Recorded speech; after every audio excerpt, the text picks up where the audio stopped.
आप यूपीएससी के 2027 के एग्ज़ाम की तैयारी कर रहे हो और आपके साथ एक प्रॉब्लम है, आपने अभी तक अगर अपने ऑप्शनल को सिलेक्ट नहीं किया तो आप वरी मत करो, क्योंकि ऑप्शनल को सिलेक्ट करने के रश में अगर आप ऑप्शनल सिलेक्ट करोगे तो कहीं ऐसा ना हो कि आपके अटेम्प्ट के ऊपर इसकी आँच आ जाए।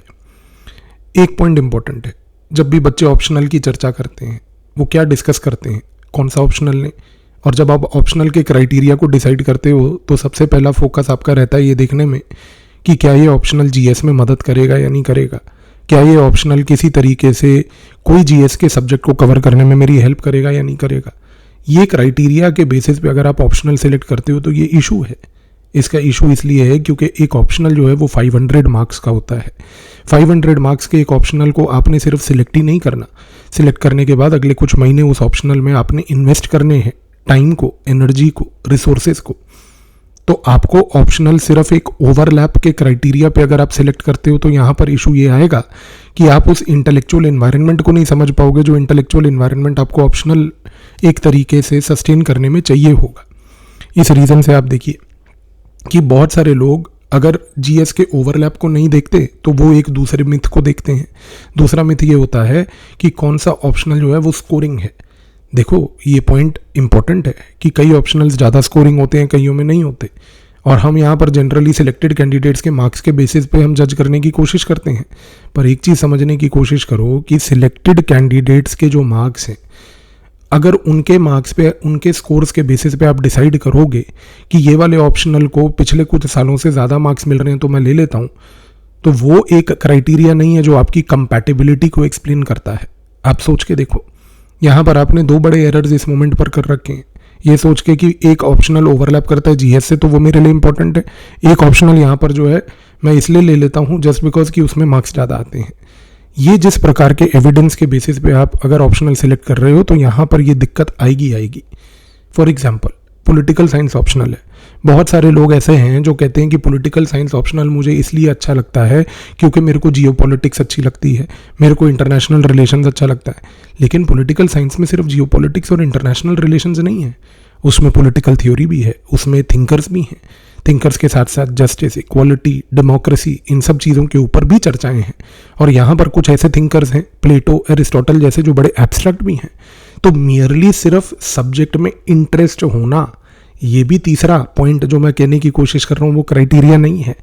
तो आपको ये चीज़ समझनी है कि ये जो 3 एरर्स मैंने आपके सामने आइडेंटिफाई किए कि selection of an optional only on the basis कि मेरे को वहाँ पर मार्क्स ज़्यादा दिख रहे हैं, सिलेक्टिंग एन ऑप्शनल की वो जीएस में मेरे को हेल्प करेगा, या सिलेक्टिंग एन ऑप्शनल क्योंकि उसमें मेरा कुछ एरियाज़ में इंटरेस्ट है, ये तीनों एक प्रकार के डिजास्टर्स हैं।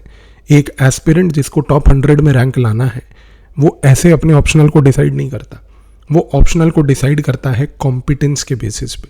कॉम्पिटेंस का मतलब यहाँ पर सिंपल है कि क्या आप कॉम्पिटेंट हैं उस ऑप्शनल को लेके एक इंटेलेक्चुअल इन्वायरमेंट के अंदर अगले कुछ महीने उस ऑप्शनल के साथ सस्टेन करने के। अब ये आप डिसाइड कैसे करोगे? आप कहोगे कि भाई इस चीज़ का डिसीजन मैं कैसे लूँ? एक सिंपल तरीका है, अगले कुछ हफ्ते, जस्ट बिकॉज मैं यहाँ पर एक पॉलिटिकल साइंस का टीचर हूँ मैं इसलिए नहीं कह रहा, पर अगले कुछ हफ्ते मैं आपसे एक रिक्वेस्ट चाहता हूँ। अगले कुछ हफ्ते यहाँ पर इस यूट्यूब चैनल पे मैं आपके साथ कुछ वीडियोस बनाऊँगा। इन वीडियोस के तहत, शॉर्ट्स के तहत, कुछ कम्युनिटी पोस्ट के इंगेजमेंट्स के तहत मैं आपको पॉलिटिकल साइंस ऑप्शनल को एक्सपीरियंस करने का एक मौका देता हूँ। मेरा आपसे रिक्वेस्ट ये है, अगर आप ऑप्शनल को लेके कंफ्यूज हो तो वरी मत करो। आप अगर ऑप्शनल को लेके कंफ्यूज हो तो अगले कुछ हफ्ते इस पर्टिकुलर ऑप्शनल को इन वीडियोस के थ्रू एक्सपीरियंस करो। मैं यहाँ पर आपके साथ इस ऑप्शनल में कुछ आइडियाज़, उसके साथ साथ कुछ थिंकर्स के साथ साथ कुछ आर्ग्यूमेंट्स एक्सप्लेन करूँगा। आप अपने पर्सनल एक्सपीरियंस के बेसिस पे डिसाइड करो इवेंचुअली कि क्या आपके लिए पॉलिटिकल साइंस ऑप्शनल यहाँ पर फ़ायदेमंद है या नहीं है। अगले कुछ हफ्तों में अगर आपने अभी तक ऑप्शनल को लेके डिसाइड नहीं किया है, एक चीज़ क्लियर हो जाएगी कि जब आप पॉलिटिकल साइंस के ऑप्शनल को यहाँ पर किसी तरीके से थोड़ा थोड़ा डेली बेसिस पे एक्सपीरियंस करोगे, इवेंचुअली आप एक ऐसे पॉइंट पे कुछ हफ्तों में आ जाओगे कि आपके पास 2 ही डिसीजन होंगे। पहला डिसीजन ये होगा कि यार मेरे से पॉलिटिकल साइंस नहीं हो सकता क्योंकि मैंने एक्सपीरियंस करके देखा है, शायद मैं रेजोनेट नहीं करता। और या फिर दूसरा ऑप्शन यहाँ पर ये होगा कि कुछ हफ्ते के एक्सपीरियंस के बाद आपको ये क्लियर हो जाएगा कि नहीं, I can commit to political science. क्यों? क्योंकि इसमें एक ऐसा इंटेलेक्चुअल इन्वायरमेंट है जिसको मैं समझ सकता हूँ, प्रोसेस कर सकता हूँ। तो अगले कुछ हफ्ते इसको करके देखो आप। अगर आपके ऑप्शनल में अभी भी आपको कन्फ्यूजन है, आप ऑप्शनल को शिफ्ट करना चाहते हो, स्विच करना चाहते हो, ये अगले कुछ हफ्ते का गेम आपके लिए है। लेकिन आज मैं आपसे एक रिक्वेस्ट चाहता हूँ, एक छोटे से कागज पे सिर्फ एक काम करना।